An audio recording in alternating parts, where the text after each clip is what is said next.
안녕하세요. 예, 오늘 그 학교폭력 강의를 할 김모현 행정사라고 합니다. 네. 저는 그 분당에서 행정사 합동사무소 정도를 운영하고 있고요. 예, 현재 제가 이제 3기니까는 한 이제 10년 차 됐나요? 이렇게 해서 활동을 하고 있고, 전에는 그 법무부에서 한 12년 정도 재직을 하다가, 이제 직장 생활을 하면서 여러 이제 자격증 공부도 이렇게 하다가, 저희가 이제 행정기관 업무들을 많이 했어요. 행정기관 업무를 법무법에서 많이 하다 보니까는 그쪽에서 이제 알게 되신 이제 주무관님이나 서기관님을 통해서 원래 이제 법무사 시험 공부했었는데 행정사 쪽으로 하면 인허가 쪽이나 이런 것도 좀 전망이 있을 것 같다라고 해서 방향을 전환해서 이제 행정사 시험을 보고 또 마침 또 그때 법무법인에서 이제 행정사건들, 소송, 심판 이런 거를 좀 담당하다 보니까는 그쪽에서 좀 업무를 오래 하다 보니까 나름대로 뭐 전문성이라고 생각을 해서 이쪽 방향으로 틀어서 지금까지 하고 있습니다. 네. 기타 오늘 강의는 이제 학교폭력인데요. 조금 이제 사회적으로 이슈가 많은 그런 내용인 것 같습니다. 네, 그래서 오늘 강의할 때는 이제 실무 위주로 하지만, 실무 이외에도, 조금 이제 이론적인 부분이라든가 그런 것들을 좀 이제 학원이다 보니까, 이론적인 부분도 강의를 하면서 진행을 하고요. 너무 지역적인 부분들은 좀 패스를 하고, 중요한 그 키워드나 테마 위주로 해서 강의를 하도록 하겠습니다. 네네. 차차 이제 강의를 중간중간 하면서 조금 더 여담도 하면서, 중요한 어떤 내용도 짚고 넘어가서 오늘 강의를 해보도록 하겠습니다. 제가 이제 유튜브를 하나 올려놨는데요. 여기 보시면, 고교 동급생 무차별 폭행. 이게 이제 제가 이제 처리했던 사건이라서 이게 유튜브가 이제 기사로 나왔더라고요. 좀 큰 사건이라서 이제 경기도의 모 지역에 있었던 그런 사건인데, 요 사건 같은 경우에는 좀 얘기를 좀 드리자면,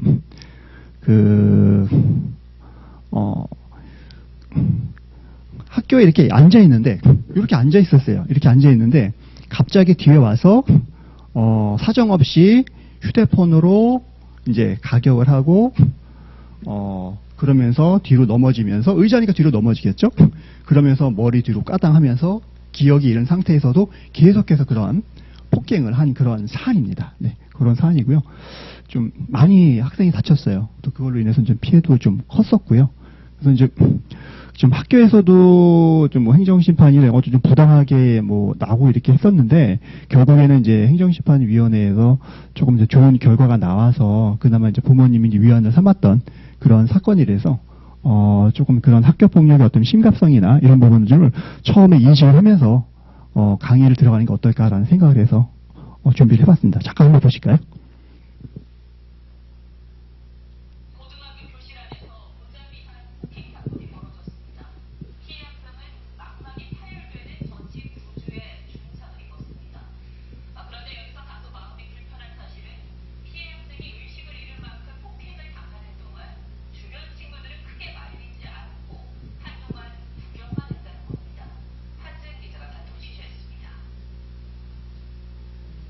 검정색 옷을 입은 남학생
사안인데, 부모님이 오셔서 이제 그 상담을 했어요. 이제 아버님하고 왔는데, 처음에 어머님도 같이 왔지만은, 아버님하고 이제, 죄송합니다. 잠시만요.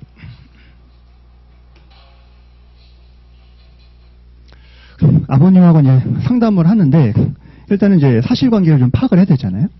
그러려면 이제 그 장시간에 얘기를 다 들을 수 없어서, 먼저 그 서면으로 나름대로 좀 정리해서 보내달라고 했습니다. 그래서 내용을 좀 쭉 읽어서 일단은 대강의 내용들을 다 파악을 하고 있었고 자세하게 적어주셨기 때문에 그러면서 하나하나 뭐 구체적으로 더 디테일하게 내용을 들었는데 구주면은요 중상이에요 중상.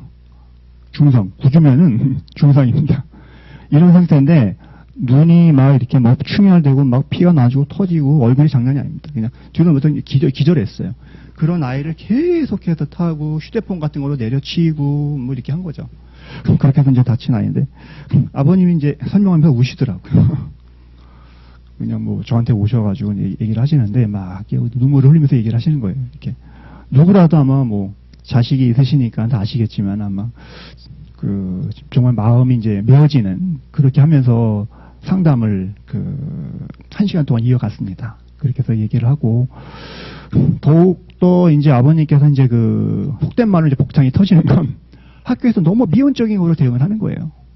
그리고 지금 출석 정지 이렇게 나온 거고 이 정도 사안이면 굉장히 심각한 사안인데 긴급 조치도 안 하고 즉시 뭐 분리도 하지 않고 그 이유도 화장실에서 계속 만나는 거예요. 와가지고 잘 지내냐 하면서 이렇게 하고 이 스트레스를 받고 이렇게 만 아이는 굉장히 이제 심리적으로 위축됐을 거잖아요. 그런 애들이 무리가 와가지고 어깨병 툭 치면서 잘 지내지 하면서 뭐 이런 것도 얘기도 하고 입 다물고 다니고 있어 뭐 이렇게 하면서 하고 뭐 이렇게 하면은 어떻게 할 것 같아요? 굉장히 심리적으로 이게 될 거잖아요. 2차가 계속 하는 거예요. 그러니까 학교에서는 그냥 뭐 무야무야 이렇게 대응을 하고 그런 거를 즉시 이렇게 분리하고 이렇게 해야 되는데 굉장히 이제 사무적으로 하는 거죠. 그냥 사무적으로 행정 편의상 그냥 이렇게 하니까는 뭐 그렇게 넘어가니까는 피해가 너무 2차 가해도 또 있어지고 아까 올린 것처럼 뭐 그런 것도 SNS에 막 올리고 하면서 피해가 너무 심각했던 그런 사안입니다. 그래서 이제 결국에는 이제 아이를 이제 전학시키는 걸로 결과가 나왔어요. 왜냐하면 피해자 학생이 피해자인데 피해자가 법에 맞는 그런 어떤 보호를 못 받는 거예요. 그리고 보통 학교폭력 사건을 하다 보면 결국에는 가해자가 더 떵떵거리고 학교를 다니는 경우가 너무 많아요. 학교에서 미온적이고 이렇게 하는 부분이 너무 많고 결국에는 내가 학교에서 보호를 받고 관련 법에 따라서 보호를 받아야 되는데 그렇지 않고 결국에는 그거를 이기지 못하고 아이들이 엄마 나 전학 갈래 다른 학교 갈래 이렇게 하는 경우가 많아요. 여기에서 보호를 받고 너는 괜찮아 우리가 보호를 해줄 거야 너는 공부만 열심히 하면 돼 지난 날은 다 잊어 이렇게 하면서 뭔가 지지를 해주고 격려를 해주고 이래야 될 학교에서 방관하고 버려두고 이렇게 하니까는 자꾸 그런 일이 발생을 하는 거죠. 그러니까는 결국에는 대부분 피해자가 다른 학교로 가는 경우가 거의 대부분이다. 근데 아버님은 나는 절대로 그렇게 할 수가 없다. 우리가 왜 학교를 가야 되느냐, 다른 학교로 가야 되느냐 이거죠. 그래서 결국에는 행정심판까지 이제 오신 거예요. 행정심판까지 오셔가지고 했는데 결국에는 전학 처분. 그렇게 해서 이제 아버님이 그나마 이제 위안을 삼고 했었던 사안인데 그래서 이제 이런 사안을 조금 이해를 하면 이런 사건을 이제 접할 때는 어떠한 마음가짐인가 또 이제 그걸 좀 좀 생각을 하면서 대응을 하셔야 될 것 같습니다. 그 다음에 이제 저희가 학교 폭력을 이제 사건을 위로하다 보면 가해 학생도 올 수도 있을 거고 피해 학생도 올 수도 있을 겁니다. 그러면은 우리는 이제 전문가이기 때문에 법률 전문가로서 의뢰인을 대하는 걸 어떻게 좀 대응하고 해야 되는지 그런 것도 좀 생각을 해야 됩니다. 왜냐하면 이제 이런 사건도 있었지만은 저는 피해자를 했었지만은 가해자가 올 수도 있어요. 그러면은 일단은 한편으로는 어떤 경우도 있어요. 가해자가 왔는데 속으로는 이놈 내가 정말 이제 이렇게 좀 해주고 싶은 마음이 있는데 이제 와가지고 떳떳한 거야. 걔가 이렇게 굉장히 조금 건방지듯이 부모님이 있는데도 막 이렇게. 보니까는 그런 부모님도 보면은 또 그런 부모님 또 그런 자식이더라고요. 보니까. 그래서 좀 안타까운 부분이 있는데, 이제 어쩌겠습니까? 이제 일이면 일인데, 왜냐면 우리 법상 이런 의뢰인이 오면은 뭐 거부하면 안 되잖아요. 그 법 위반이잖아요. 그런 것들. 그러면은 직업상, 이게 그분의 어떤 이익을 위해서 나름대로 뭔가 도와주고 상담을 해주고 할 수 있는 부분이기 때문에, 한편으로는 속으로는 좀 복장 터지는 일들이 있을 수 있습니다. 그러니까 그래서 그런 부분 좀 직업적인 어떤 소명이라든가 어떤 사명을 좀 하면서 일을 좀 해야 되는 부분도 있다. 그래서 어떤 분들을 이제 의뢰인으로 맞이할지는 모르겠지만은 각 상황에 맞게 적절하게 좀 일을 하시면 될 것 같고요. 그래서 오늘 이런 영상을 한번 보면서 어떤 그 분위기인지 어떤 그런 어떤 사안인지, 너무 많은 사건들이 너무 많아요. 그래서 제가 법무법에는 예전에 했었던 이 사건들은 성폭력 사건 너무 많아요. 우리나라 같은 경우에는 성이 지금은 좀 많이 인식이 개선됐지만은 그 성은 남성들의 어떤 그런 전유물 같은 그런 거였어요. 남성은 여성을 함부로 해도 돼. 남성은 재미로 여성과 함부로 뭔가를 해도 돼. 그러니까 그런 인식이 굉장히 많아요. 그리고 뭐 저도 모임 갔을 때 뭐 군 조직을 완전히 제가 뭐라고 하는 건 아니지만 군에 나오신 어떤 뭐 분이신데 그분이 여성 지난번에 뭐 하사 이런 거 막 이러고 있었잖아요. 돌아가시고 하신 분들 그런 사건들이 있었는데 그런 사건 관련해서 얘기를 하다가 이른바 지지배들이 남자 조직에 왔으면 그 정도는 뭐 감수해야지 이런 얘기를 하는 거야. 깜짝 놀랐습니다. 아주. 그런 인식을 갖고 있는 분들이 굉장히 많고요. 그래서 좀 본인도 딸이 있는데 본인도 딸이 있고 와이프가 있고 하는데 그런 말을 한 것 자체가 정말로 깜짝 놀랐습니다. 그래서 좀 그 성인지에 대한 어떤 그런 인식도 좀 많이 바뀌어야 되겠다. 좀 전반적으로 많이 바뀌어야 됐다는 부분도 있고, 뭐 옛날에 학교에서도 2차 가해 뭐 이런 경우도 있고, 수사가 기관에서 예전에, 지금은 많이 없지만, 예전에 그런 경우도 많았잖아요. 네가 그렇게 치마 입고 밤에 왜 돌아다녀? 이건 2차 가해인 거죠. 학교에서도 하면서, 너 성추행 당한 거 아니지? 이런 식으로 질문하는 거라든가. 그러게 되면은 이거는 잘못된 거죠. 그러니까 그런 조사하신 분들이나 성인지에 대한 개념, 성평등에 관한 개념 이런 것들이 좀 없었던 부분들, 이런 것들 좀 문제도 굉장히 많았었고, 그래서 뭐 한 사건 같은 경우에는 중학교 애들이 재개발 지역 같은 경우에는 관리처분 하게 되게 되면 철거를 하기 위해서 사람들이 다 나가잖아요. 그렇죠? 그러면 거기는 빈 동네 암흑의 세계예요. 밤이면은 청소년들이 불량 탈선하기 위한 딱 좋은 데요. 그러면은 그런 집 같은데 이런 데 들어가게 되게 되면 뭐 장판도 깔려 있고 그냥 다 있습니다. 그냥. 그러면 애들이 거기 가서 노는 거예요. 노는데 중학교 2학년, 1학년 동생들 데리고 가다가 야, 우리 같이 놀자. 왜냐면 같이 원래 다녔으니까. 같이 다녔는데 술 한잔 먹고 뭐 거기서 뭐 농담하고 이렇게 하다가 되보니까는 남자애들이 걔네들을 단체로 윤간을 하는 거예요. 윤간. 돌아가면서 강간을 하는 거예요. 돌아가면서. 그런 사안이 있었던 부분이고, 또 전화해서, 야, 빨리 와. 우리 정말 재밌는 거 하고 있어. 너도 한번 해. 친구들 불러다. 그래. 나도 밖에서 할게. 이렇게 하는 거예요. 그러면은, 이런 그 아이들이, 이제, 남자아이들이 이제 그런 교육을 못 받고 해서 그런 피해가 있었던 부분도 있고.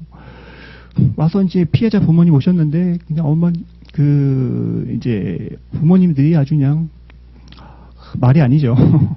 정말로 이제 소중한, 거기도 외동딸도 있는데, 그 부모님 입장에서는 아주 그냥 그 울분이 터지고, 정말로 그 마음 같았으면은 뭐 가서 어떻게 해서 해주고 싶은 그런 마음이시겠죠. 그래서 이제 그런 좀 끔찍한 사건도 있는데, 그런 부분들을 조금 이해를 하면서 조금 그 업무를 앞으로 좀 처리하면 좋겠다라는 취지에서 그런 분위기라든가 뭐 취지, 이런 어떤 상황에 대해서 조금 하나하나 좀 보면서 하는 게 좋겠다라는 취지에서 말씀을 드렸습니다. 네.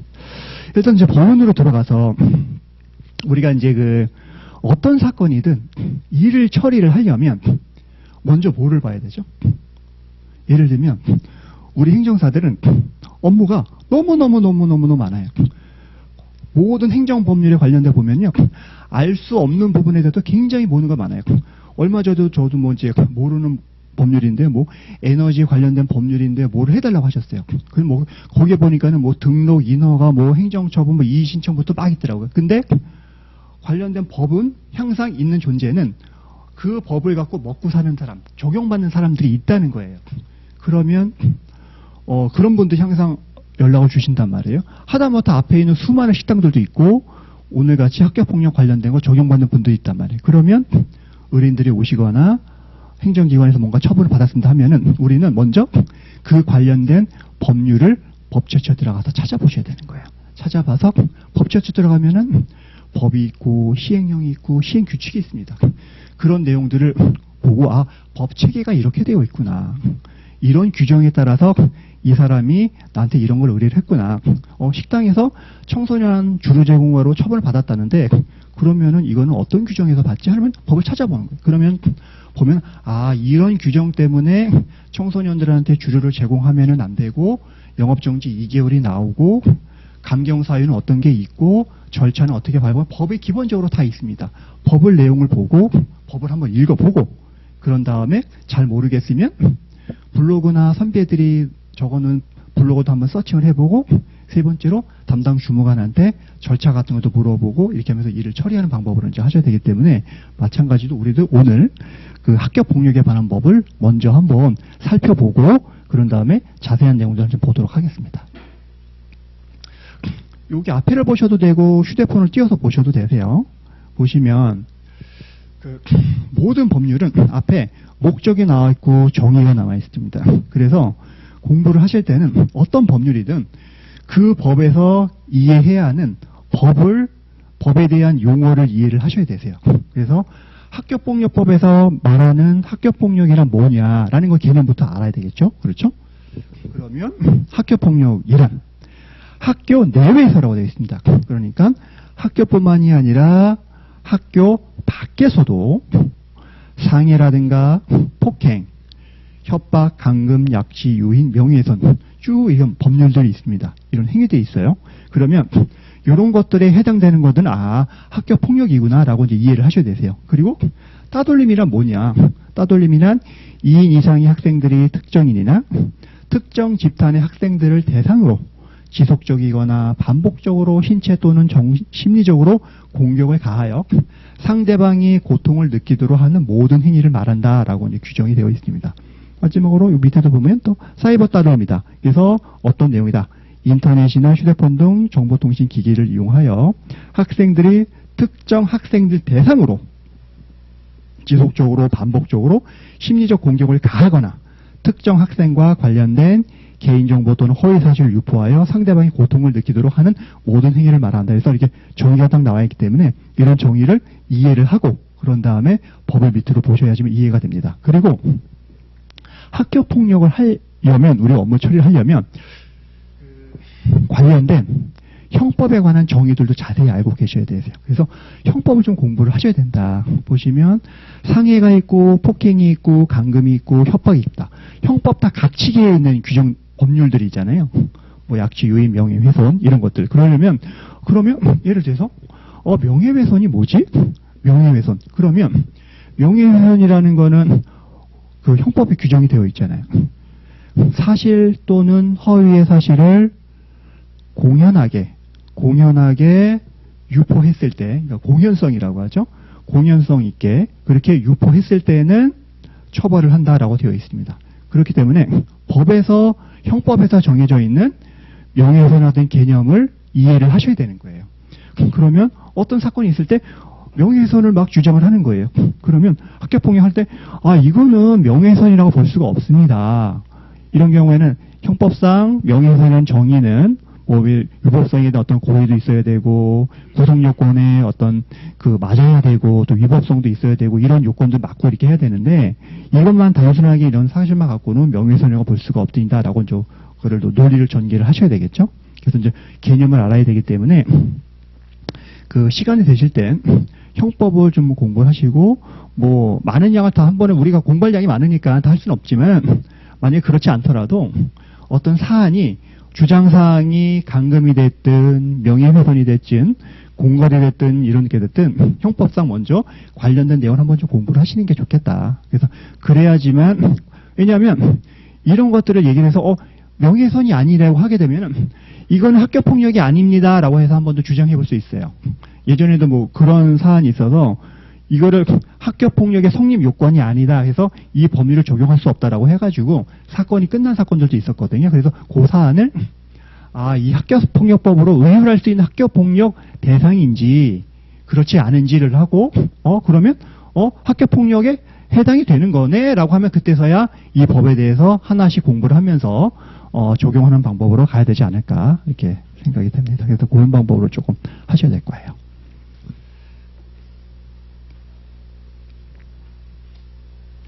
그리고 학교라는 개념이 있고요. 초, 중, 등 교육법, 고등학교, 특수학교, 각종 학교, 그 다음에 가해학생은 어떤 학생이다 라고 되어 있고 피해학생이다 되어 있고 장애학생이란 다 규정이 되어 있습니다. 그래서 이런 개념을 잘 보셔야 됩니다.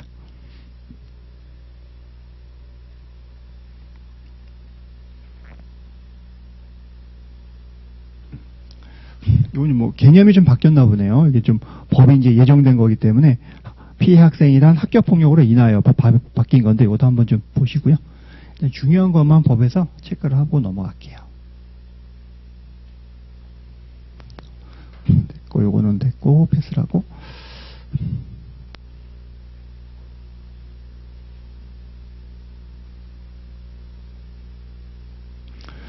여기 보니까 학교폭력 대응 전문교육기관 및 센터를 운영한다라는 부분도 있는데 이런 것도 이제 생기는구나라는 것도 한번 보고 가시면 될 것 같습니다. 그래서 법을 한번 시간이 되실 때 어떻게 구성이 되어 있는지 이런 거 좀 보시면 좋을 것 같아요. 그 다음에 학교폭력 대책위원회라는 부분도 있고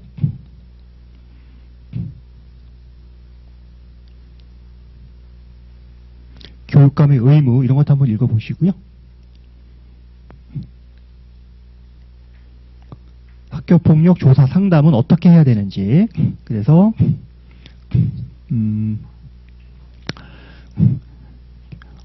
교육감은 학교폭력 예방과 사후 추진을 위해서 다음과 같은 조사 상담을 수행할 수 있다라고 해서 학교폭력 피해 상담, 가해학생 조사, 학부모 조사, 그 다음에 이제 이행지도, 서클 단속 뭐 이런 것들을 할 수 있다. 간단하게 보고 넘어가면 될 것 같습니다.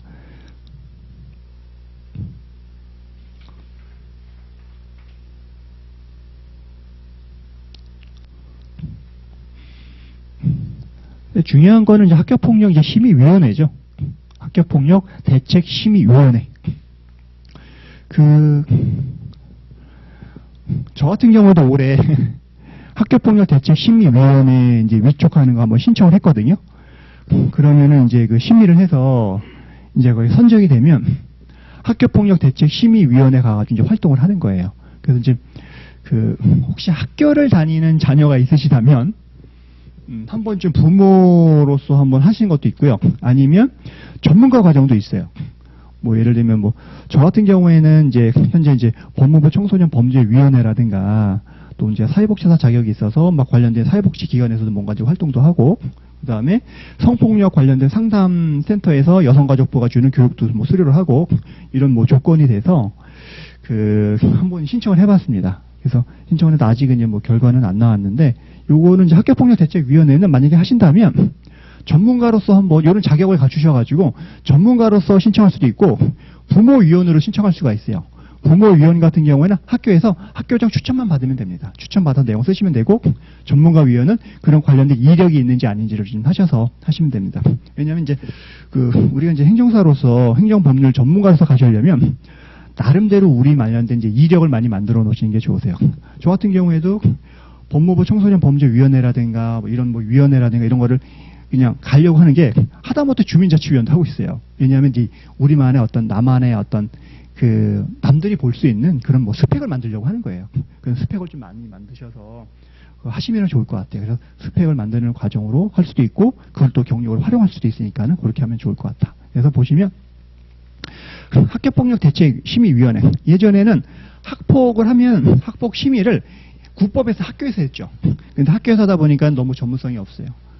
그러다 보니까 교육청 내에 대책심의위원회를 설치해서 좀 더 전문적으로 한번 해보자라고 해서 여기서 심의를 하고 여기서 이제 조치 처분이 나오면 그거를 근거로 해서 이제 행정처분이 이제 송달이 되면 조치 결정이 나오면 이제 가해자든 피해자든 행정심판을 통해서 이제 다투는 과정이라고 보시면 될 것 같습니다. 그래서 학교폭력심의위원회 이제 보면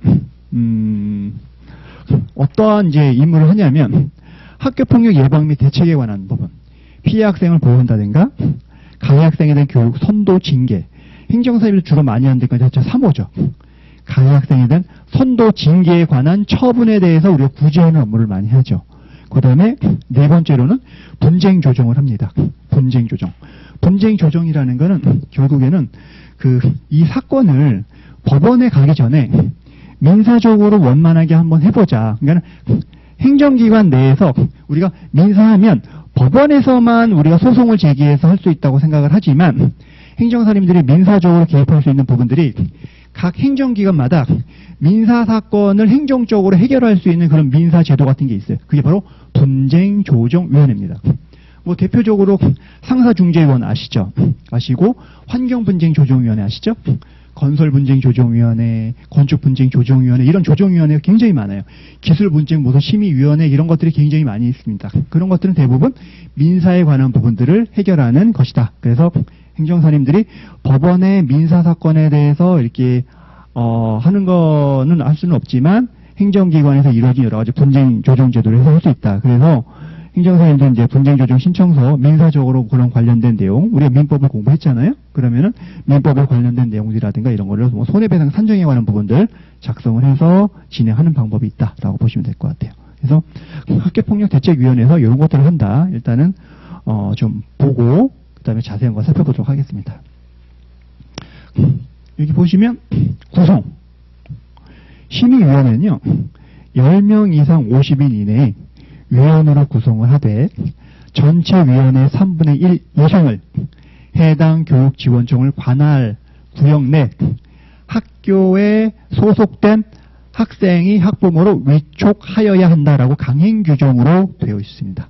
그래서 위원들은 제적위원 3분의 2 이상의 요청이 있는 경우라든가 학교장이 요청하는 경우 또 피해 학생과 그 보호자가 요청하는 경우 학교폭력이 발생한 사실을 신고받거나 보고받은 경우라든가 가해 학생이 협박 또는 보복한 사실을 신고받거나 보고받은 경우 이런 경우에 심의회를 열어서 이제 심의를 한다라고 이제 보시면 될 것 같습니다.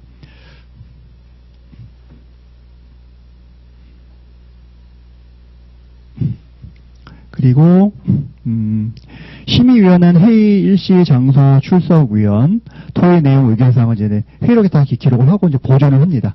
그래서 우리 이제 행정사님들이 행정심판 해달라고 의뢰인분들이 오시는 분들이 있으세요. 그때 반드시 필요한 부분들이 나중에 또 설명을 또 할 거예요. 하면은 회의록을 받으셔야 됩니다. 여기 회의록을 좀 가져다 주세요라고 꼭 얘기를 하셔야 되는 거예요. 오늘 자세한 거는 뒤에 얘기할게요. 그 다음에 행정처분서.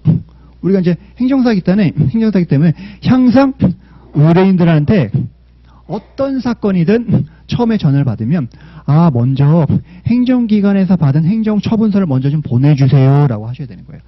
왜냐하면 행정처분서에는 그분의 고충이 다 담겨 있어요. 무슨 말이냐? 행정처분서에는 그분이 무슨 법률에 의해서 행정처분을 받았는지 구체적인 법 규정과 근거, 이유가 자세하게 나와 있기 때문에 행정사님들이 먼저 그걸 받아보고 읽어보고 이분은 학교폭력법 몇 조 몇 초에 의해서 적용을 받고 이런 고충이 있으시구나.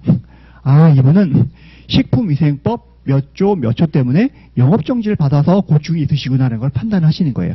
그러면 그거를 신속하게 파악을 해서 선생님 이분은 이 사안은 이런 법 규정이 있기 때문에 이런 사안으로 해서 우리가 풀어나가야 될 것 같습니다 라고 하셔야 되는 거죠. 그래서 파악을 했을 때 요거는 취소 사유가 있네요.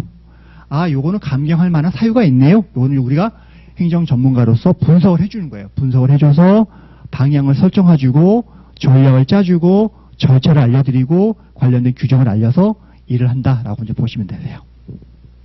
그래서 위원들이 이제 가장 중요한 건 이제 회의록이다 이거를 하고 행정처분서를 좀 받아야 된다 이렇게 보시면 될 것 같아요. 그래서 나머지 규정은 한번 읽어보실게요.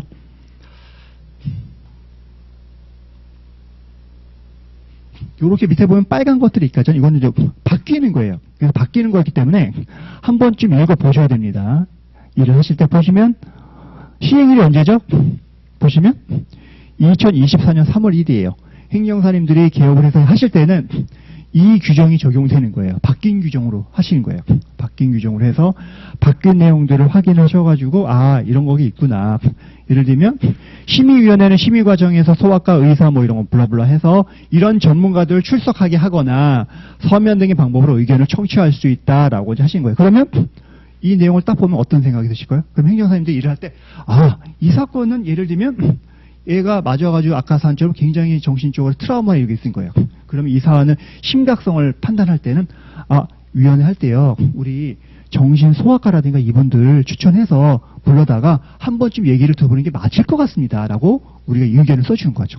아니면 이분들의 의견서를 좀 받든가 이렇게 해서 그런 사안을 파악해서 우리가 이제 알려드린 거죠. 부모님은 잘 모를 수 있잖아요. 어떤 식으로 대응해야 되는지. 아들이 아파가지고 저 마음이 불안해서 안 나갈래요. 뭐 이렇게 하게 되면 부모님들은 부모님 스스로도 속된 말로 멘붕에 오셔가지고 논리적으로 사고가 안 돼요. 그냥 감정에만 충실해 있는 거예요. 대부분 감정에만. 감정에 충실하다 보니까는 어떻게 방향을 설정하고 뭘 검토해야 되고 뭘 준비해야 되고 이걸 뭘 아무도 모르세요.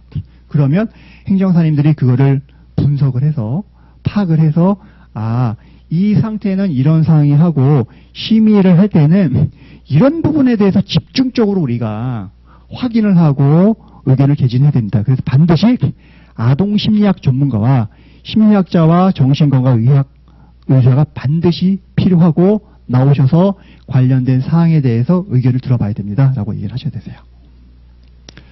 그래서 그 다음에 중요한 게 학교장 자체 해결이라는 제도예요.